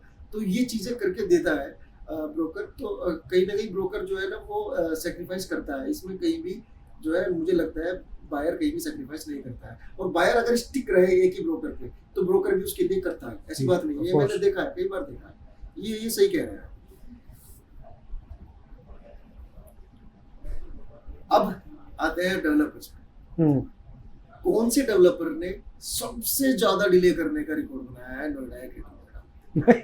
मैं नाम नहीं ले पाऊंगा किसी का, sir, I am extremely sorry, but बहुत सारे प्रोडक्ट्स हैं जो ऐसे बहुत 3-3 साल 4-4 3 साल डिलेड हैं, आज भी पिच भी हो रहे हैं 3 साल डिले होने के बाद भी। आज भी ब्रोकर्स एंड वो क्लाइंट्स को पिच करते हैं कि ये प्रोडक्ट ले सकते हो, आप ये प्रोडक्ट देख सकते हो। ऐसे बहुत सारे प्रोडक्ट्स हैं, नाम लेना इज नॉट राइट। चलो ठीक है, ये हम नहीं बताते कि डिले का नहीं बताते हम। आप एक चीज तो बता ही सकते हैं, मुझे 5 रेजिडेंशियल एंड 5 कमर्शियल प्रोडक्ट बताइए नोएडा ग्रेटर नोएडा एक्सप्रेसवे पे जिसपे इन्वेस्टमेंट करना ठीक है, कर सकते हो। 5 तो बहुत ज्यादा हो जाएंगे, 2 बता देता हूँ। चलो 2 बहुत टाइम लग जाएगा। एक तो सबसे पहला प्रोडक्ट है ग्रुप 108 का 1FNG, ठीक है। जो एनी डे इन्वेस्टमेंट के लायक है। क्यों है? Because of the location. देखो, जब भी आपका क्लाइंट पैसे इन्वेस्ट करता है, प्रोडक्ट में नहीं करता, लोकेशन में करता है और उसके साथ में आने वाली ग्रोथ में करता है। तो इसके अंदर दोनों चीज़ें हैं, सब चीज़ें मिलेंगी आसपास के। प्रोडक्ट तो है ही है ए क्लास, हर एक से स्टैंड आउट करता है, लेकिन उसके साथ साथ में लोकेशन भी उसकी बहुत ही ज़्यादा अच्छी है। मेरे हिसाब से सबसे अच्छी लोकेशन वाला प्रोडक्ट है। उसके अलावा अगर मैं बात करूँ, max estates is my personal favourite residential में। दूसरा रेजिडेंशियल के अंदर I would say M3M Cullinan, my second favourite. और कमर्शियल के अंदर मेरे को एक्सप्रेस वे पे देखो सॉरी पर्सनली अगर आप मेरे से पूछो मेरे को एक्सप्रेस वे पे कोई और प्रोडक्ट समझ में नहीं आ रहा जो उस कैलिबर का बन रहा है, उस विजन के साथ बन रहा है। जैसे मैंने आपको बताया 1FNG, उस विजन के साथ मेरे हिसाब से एक्सप्रेस वे पे इस समय आज की डेट में कोई प्रोडक्ट नहीं बन रहा है with that same vision and with all those amenities जो वो प्रोवाइड कर रहे हैं, और विद दैट प्राइम लोकेशन। कोई और प्रोडक्ट नहीं है। 5 यूएसपीज बताओ 1FNG। 5 यूएसपीज बताऊं 1FNG की? सबसे बड़ी लोकेशन, मैं जैसे पहले बताया लोकेशन है, सबसे बड़ी लोकेशन है। उसके अलावा I will not disclose the number. पहली बार ऐसा हुआ है कि एक फ्लोर पे ऑफिसेस कम है और लिफ्ट ज्यादा है। आप जिस बिल्डिंग में हम बैठे हैं, मेरे हिसाब से इसमें एक फ्लोर पे शायद 40-45 ऑफिस होंगे। लिफ्ट कितनी है? 6-7? 6 लिफ्ट है। 6 भी नहीं है, 4 है। 4 लिफ्ट है। और ऑफिस कितने एक फ्लोर पे? 4 लिफ्ट है। ऑफिस कितने एक फ्लोर पे? 40-50 के बीच में ऑफिस है। हाँ, ये पता नहीं। वो एकमात्र पहला ऐसा प्रोडक्ट है जिस फ्लोर पे ऑफिसेस कम है और लिफ्ट ज्यादा है। ये सबसे बड़ी यूएसपी है। उसके अलावा यूएसपी है लोडिंग एफिशिएंसी। अब एफिशिएंसी के अंदर सिनेरियो में क्या होता है, आप हर जगह जाते हो, आपको पता है 50% की लोडिंग है, 50% कटेगा, 50% मिलेगा। जो सिंपल मैथ्स है, हर जगह पे प्रैक्टिस होता है। इसकी लोडिंग बहुत कम है। मैं बता नहीं रहा हूँ नंबर इसलिए कि एटलीस्ट आपके पास कोई बात करे तो आपको समझ में आएगा, आप उसको समझा पाओगे डिटेल में। उसके अलावा अगर मैं यूएसपी की बात करूँ, मेट्रो स्टेशन से सिर्फ 300 मीटर्स की वॉक है। एकमात्र ऐसा प्रोडक्ट है जिसका दरवाजा, जिसका एंट्री एग्जिट एफएनजी एक्सप्रेसवे के ऊपर है। अभी हम एफएनजी एक्सप्रेसवे के बारे में बात कर रहे थे। This is the only product जिसकी एंट्री एग्जिट एफएनजी एक्सप्रेसवे से है। कितनी हो गई? 4। और क्या बताऊं? लिफ्ट है, हाई स्ट्रीट रिटेल है, पार्किंग। चलो पार्किंग देखो, पांचवी जो इसकी यूएसपी है वो है इसकी पार्किंग। बहुत सारे प्रोडक्ट्स के अंदर आपको 3-3.5 हजार पार्किंग स्पेस आराम से मिल जाएगी जो 15-20 एकड़ का प्रोडक्ट होगा। लेकिन वहाँ पे अगेन फिर आप थोड़ी सी डेंसिटी देखना, वो प्रोडक्ट आपको कितने ऑफिस दे रहा है। कोई और प्रोडक्ट की अगर मैं बात करूँ, अगर वो 15 से 20 एकड़ का है तो उसमें 3-3.5 हजार पार्किंग स्पेस है, लेकिन उसके साथ साथ 2000 ऑफिस भी है। उसके साथ साथ उसके अंदर 400-500 दुकानें भी हैं। जो इसके अंदर नंबर है वो आपको जेन्युइन के अंदर अमेज कर देगा। तो वो नंबर के लिए हम बाद में बात करेंगे, बट ये 5 सबसे बड़े बड़े पॉइंट्स हैं। नंबर मैं एग्जैक्ट अभी नहीं डिस्क्लोज करना चाहता बिकॉज ऑफ द बहुत ही कम ऑफिस स्पेसेस एंड बहुत ज्यादा पार्किंग। यस 1FNG में मतलब हाँ, ये मैंने देखा है। प्रोडक्ट अच्छा है, प्रोडक्ट में दम है, लोकेबल है, एंड ऑफिस स्पेस तो अमेजिंग है यार। मतलब ऑफिस स्पेस में अगर बात करूँ तो यूनिट कम है और लिफ्ट ज्यादा है, तो है कुछ चीजें अच्छी, इन्वेस्ट किया जा सकता है। सही कह रहे हैं। इसी के साथ साथ थोड़ी सी मार्केटिंग भी कर लेते हैं। अगर 1FNG के बारे में थोड़ा सी भी आपको ये जो नंबर्स हैं, जो आपको एग्जैक्ट नंबर जानने हैं, कितने ऑफिस स्पेसेस हैं पर फ्लोर, कितनी लिफ्ट्स है, कितनी पार्किंग है, कितने एकड़ का प्रोडक्ट है, क्या क्या है, और एक चीज आप भूल गए, ये कमर्शियल प्रोडक्ट है, ऑफिस स्पेस है, जिसमें फर्स्ट डे से लोन आपको मिलता है। तो मतलब ये सब चीजें अगर आप जानना चाहते हैं तो नंबर दे रहा हूँ, इस नंबर पे आप मुझे कॉल कर लेना। I will tell you everything about this project. आप यहाँ पे इन्वेस्ट कर सकते हैं, अच्छा प्रोडक्ट है। नेक्स्ट क्वेश्चन पे चलते हैं। क्या नोएडा के इन्वेस्टर्स को गुड़गांव जैसी मार्केट में शिफ्ट करना चाहिए या नहीं, और यहाँ पे रेंटल यील्ड कम है अभी या ठीक है, या बढ़ेगी आने वाले समय में? मतलब ये क्या टेक है आपका इस पे? जो रेंटल यील्ड पूरे हर जगह पे प्रैक्टिस हो रही है वो यहाँ पे भी हो रही है। मतलब 4% का ROI, 4% के आसपास का ROI ऑन रेजिडेंशियल, 7 to 8% का ROI ऑन कमर्शियल। वो तो हर जगह सेम ही चीज प्रैक्टिस हो रही है जो यहाँ हो रही है। बाकी दूसरा आप सवाल का, जो आपके सवाल के अंदर दूसरा सवाल था कि गुड़गांव से यहाँ करना चाहिए, यहाँ से वहाँ करना चाहिए। देखो, दोनों के अपने अपने अलग अलग पैरामीटर्स हैं। गुड़गांव एक अच्छी मार्केट है, एक थोड़ी महंगी मार्केट है जहाँ पे स्टैंडर्ड ऑफ लिविंग थोड़ा सा महंगा है और वहाँ पे अच्छे प्रोडक्ट्स मिलते हैं, थोड़े महंगे प्रोडक्ट्स मिलते हैं।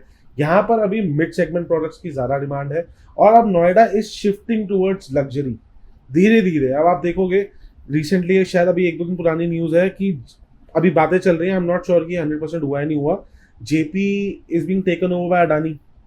अडानी मतलब एंटर हो रहा है नोएडा में। ये सुना है मैंने। DLF है ही ऑलरेडी नोएडा के अंदर। आपका M3M आ चुका है नोएडा के अंदर। मैक्स स्टेट्स है नोएडा के अंदर। मैक्स और 1-2 प्रोडक्ट लॉन्च करने वाला है बहुत जल्दी।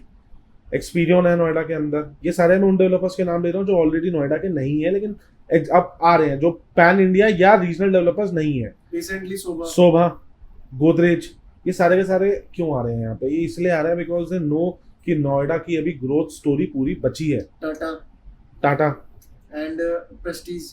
प्रेस्टीज हालांकि गाजियाबाद हो जाता है, लेकिन फिर भी हम प्रेस्टीज को गिन लेंगे, बेल्ट वही है। नोएडा ही जाना जाता है, 62 के ठीक सामने तो है। तो मतलब मार्केट में दम है अगर देखा जाए। बहुत ज्यादा दम है सर, अभी नोएडा बसा ही नहीं है, अभी तो नोएडा ने बसना है। ठीक है, ये क्वेश्चन थोड़ा हमारे इन्वेस्टर्स के लिए है जो थोड़ी चमक दमक में आ जाते हैं।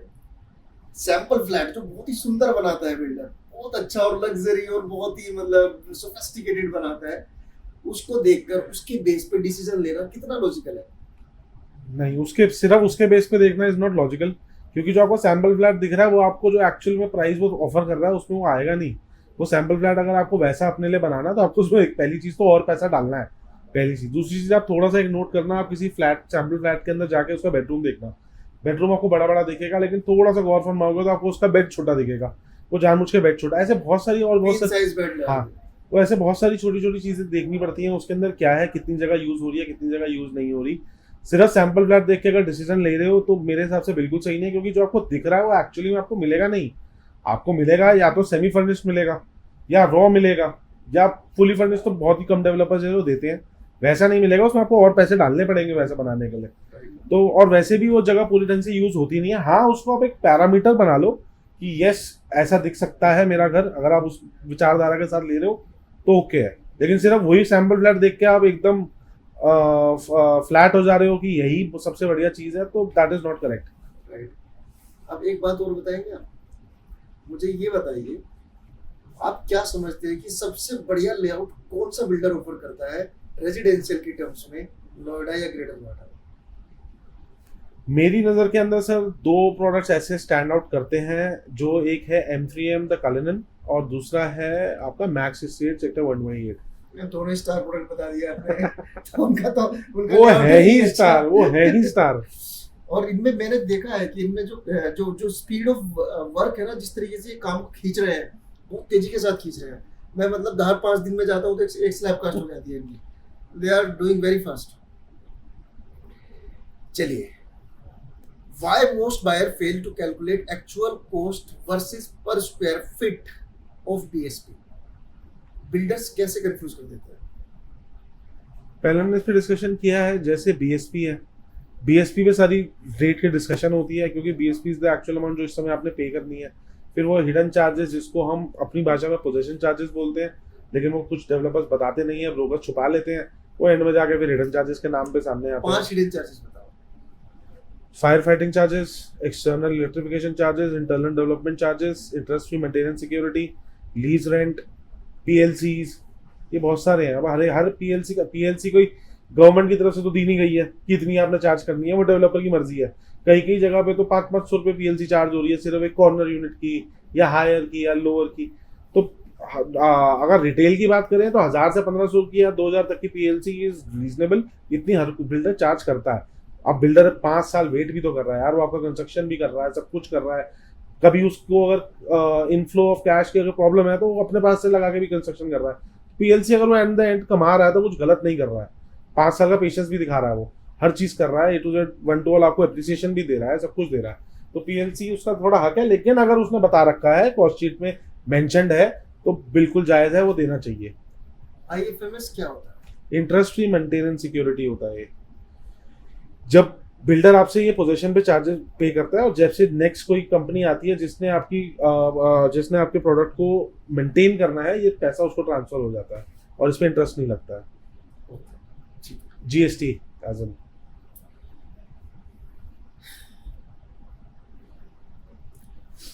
नोएडा में रियल एस्टेट में नेक्स्ट बूम कौन से एरिया में देखने को मिलेगा? कौन सा रीजन है नोएडा, ग्रेटर नोएडा, नोएडा एक्सटेंशन का, जहाँ पे सबसे ज्यादा बूम आएगा? नोएडा एक्सटेंशन अभी बूम देख रहा है सेक्टर 12 के आसपास में। ग्रेटर नोएडा बूम देख रहा है। ग्रेटर नोएडा तो पूरे का पूरा बस अनटच्ड ही है वो, अभी वो कहीं भी आएगा वहां पे काम चलेगा ही चलेगा। नोएडा का जो एक्चुअल में इस समय बूम आना है और जो बहुत जल्दी आ रहा है, जो अगले 3-4 साल के अंदर आपको ढंग से दिखेगा, वो नोएडा ग्रेटर नोएडा एक्सप्रेस वे है। बहुत ही अच्छे तरीके से बना हुआ है, कहीं कोई ट्रैफिक जैम नहीं है, कुछ नहीं है। दोनों तरफ अच्छी अच्छी कंपनीज ऑलरेडी आ चुकी हैं। DLF अपना डेटा सेंटर बना चुका है टेक पार्क के नाम से। उसके अलावा मैक्स आ रहा है, आपका स्काईमार्क है, एडवांट है, माइक्रोसॉफ्ट है। हाँ, तो जैसे माइक्रोसॉफ्ट आ रहा है और 75 एकड़ का टीसीएस 153 में आ रहा है, जो कि मुझे लगता है नॉर्थ इंडिया का सबसे बड़ा कैंपस होगा टीसीएस का। एंड इन्फोसिस इन्फोसिस आ रहा है, वो थोड़ा सा एक्सप्रेस वे अंदर है बट एक्सप्रेस वे के पास ही है, ज्यादा इंडिया दूर न्यूज नहीं के है। पास में है। यस, इंडिया टीवी के साथ में है।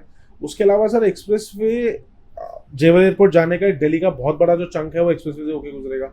जमुना एक्सप्रेस वे जो है वो एक्सप्रेस वे से कनेक्टेड है, और एक्सप्रेस वे के दोनों तरफ एमएनसीज ही एमएनसीज हैं। अच्छे जो मैक्स स्टेट की मैं बार बार ही बात कर रहा हूँ अपनी हर वीडियो में, वो भी यहीं पे है। हालांकि I don't sell max state and मेरा मैक्स स्टेट से कोई लेना देना नहीं है, but still personally I feel कि जब कोई चीज अच्छी बन रही है रियल एस्टेट में तो आपको उसको अप्रिशिएट भी करना चाहिए। अप्रिशिएट करना चाहिए, राइट। बहुत अच्छी स्पीड पे कंस्ट्रक्शन कर रहे हैं, M3M कलिनन भी बहुत अच्छी स्पीड पे कंस्ट्रक्शन कर रहा है। स्काईमा एक बहुत ब्यूटीफुल बिल्डिंग बन के आई है। एडवांट इज वेरी ब्यूटीफुल, बहुत आइकॉनिक बिल्डिंग है एक्सप्रेस वे की। अब 1FNG आ जाएगा और 3 साल के अंदर अंदर आपको वो दिखेगा एक्सप्रेस वे पे। नहीं, ये तो है। मतलब अब जो नोएडा की स्काईलाइन है ना, वो आने वाले 3 से 4 सालों में डिफाइन होने वाली है। बहुत बढ़िया तरीके से जो है फाइन प्रोजेक्ट्स आ रहे हैं, बहुत ही अच्छी डिटेलिंग के साथ आ रहे हैं, बहुत ही अच्छी सोच के साथ आ रहे हैं। एग्जैक्टली। ठीक है। ब्रोकर्स अपनी तरफ से किस तरह की हवा बनाते हैं कि क्लाइंट को जो है ना फोमो आने लगता है कि यार कहीं मैं मिस ना करूं। देखो, फ्रैंकली स्पीकिंग, हवा बनाना या हाइप क्रिएट करना किसी प्रोडक्ट की इज नॉट बैड। ठीक है, वो भी कैसे सेल करेगा? सिर्फ फोन करके सीधा सेल बोल देगा, सामने वाला बोलेगा हाँ मैं आ रहा हूँ 10 करोड़ की चीज लेने दे से, नहीं होता ना ऐसे। विद टाइम ही होता है ये सब चीजें। बाकी हाइप क्रिएट करना is not bad, but fake hype create करना, एक प्रोडक्ट में दम नहीं है उसकी फेक हाइप क्रिएट कर दो, दैट इज बैड। अब शोभा आ रहा है, उसकी हाइप तो अपने आप ही क्रिएट हो गई थी। गोदरेज आता है, उसकी हाइप अपने आप क्रिएट हो जाती है। नोएडा का एक बहुत आइकॉनिक डेवलपर है जिसका नाम है एस, वो आता है, उसकी हाइप अपने आप क्रिएट हो जाती है। उसके बाद थोड़ा बहुत और जो बच्ची कुची कसर है वो ब्रोकर्स कर देते हैं। तो creating hype is not bad, but सही तरीके से अगर हाइप क्रिएट की है तो सही है। फोमो तो देख सब दिखाना ही पड़ेगा। अगर कोई प्रोडक्ट लॉन्च हो रहा है, कोई प्रोडक्ट प्री लॉन्च या सॉफ्ट लॉन्च के स्टेज पे है, वहाँ एक्चुअल में फोमो होता है, ये बिक जाएगा, ये खत्म हो जाएगा, आके ले लो। तो इसके अंदर कोई डेवलपर ब्रोकर कुछ गलत नहीं कर रहा है। हुए भी है खत्म। हाँ, बहुत सारे प्रोडक्ट सोल्ड आउट हुए हैं। कई बार जो है प्रोडक्ट जो है लोकेशन की वजह से बिक जाता है। अभी मैं आपको बताऊं, शोभा का प्रोडक्ट आया, सोल्ड आउट, बचा ही नहीं फ्लैट। 425 फ्लैट ऐसे बिक गए जैसे मतलब जो है ना किसी ने सेब बांट दी हो फ्री में, इस तरह से बिके हैं। अब जैसे अभी मैंने आपको डीएलएफ के बारे में बताया कि वो एक आर्टिस्ट है, सब कुछ है, मैं आपको एक और चीज बताता हूँ। डीएलएफ की एक प्रॉपर्टी जो 15 साल पहले डिलीवर हुई थी या 10 साल पहले डिलीवर हुई थी, और किसी और बिल्डर की प्रॉपर्टी जो 1 साल पहले डिलीवर हुई है, दोनों के अंदर अगर कंपैरिजन करोगे ना तो डीएलएफ की मेंटेनेंस आपको ज्यादा बेटर मिलेगी। 15 साल के बाद भी उसकी सोसाइटी प्रिस्टीन कंडीशन में होती है। That is DLF for you. Brand value तभी क्रिएट होती है जब 15-20 साल के बाद भी सोसाइटी नोएडा की किसी एक सोसाइटी से या गुड़गांव की किसी और सोसाइटी से 2 साल पुरानी सोसाइटी से भी बेहतर लगे। जब ये एक आप बहुत बड़ा, उसमें जाओ तो आपको पुराना लगे ही ना, बिल्कुल पुराना फील ही ना हो। एग्जैक्टली। मेंटेनेंस एंड इवन जो वहाँ पे सिक्योरिटी गार्ड खड़े हैं वो भी एकदम नए लगे देखने। मैं आपको एक एग्जांपल देकर समझाता हूँ। डीएलएफ गुड़गांव के अंदर एक बहुत मशहूर जगह है जिसका नाम है DLF Galleria market, DLF phase 4 में। उसके साथ में एक सोसाइटी है जिसका नाम है रिजवुड एस्टेट। डीएलएफ की बहुत पुरानी सोसाइटी है, आई थिंक 2010-2012 के अंदर डिलीवर हुई थी। नोएडा के अंदर मेंटेनेंस का क्या चार्ज चल रहा है? टेंटेटिव 2 से 2.5 रुपए के आसपास का चल रहा है। Yes. उस सोसाइटी का भी 2.5 रुपए है। मैंने कंफर्म करा, ये ज्यादा तो नहीं है, इतनी अच्छी तरीके से मेंटेन्ड क्यों है? उसका भी रेट 2.5 रुपए पर स्क्वायर फीट है, लेकिन वो सोसाइटी इस तरीके से मेंटेन्ड है, पूरी की पूरी society every alternate year paint होती है। अब तक कितनी बारी पेंट हो चुकी है। नीचे प्रिस्टीन कंडीशन में विजिटर पार्किंग अलग है, rules are there to be followed, जिसकी मेंटेनेंस नहीं आती but landlord throws that tenant out. बहुत ही बढ़िया अच्छी जगह सोसाइटीज बनाता है वो। मतलब 15 साल बाद भी इस कंडीशन में है। परफेक्ट, बहुत अच्छी कंडीशन में है। This is DLF for you. Last question है आपके लिए, इसके बाद हम फिनिश कर देंगे। क्या नोएडा रियल एस्टेट मार्केट अभी बबल में है, और अगर हाँ तो ये कब फूट सकता है? ये सिर्फ और सिर्फ मिथ है। जहां पर लोगों को एप्रिसिएशन दिखनी शुरू हो जाती है, जो मार्केट बढ़ने लग जाती है उसे बबल बोलना शुरू कर देते हैं। बहुत टाइम पहले भी मैंने देखा, कुछ टाइम पहले लोग गुड़गांव को बबल बोलने लग गए थे। ये बबल नहीं है। कोई चीज का प्रॉपर्टी का प्राइस एप्रिशिएट, इसका मतलब तो मुंबई पूरा का पूरा बबल में, मुंबई तो फिर पूरा ही बबल में हो गया, खत्म हो गया मुंबई का बबल कभी भी फट सकता है, ये मतलब हुआ नहीं होता है ऐसे। जब कोई चीज कंसिस्टेंटली एप्रिशिएट कर रही है, ऐसा तो नहीं है कि 6 महीने के अंदर ही रेट ट्रिपल हो गए। विद टाइम रेट बढ़े ना।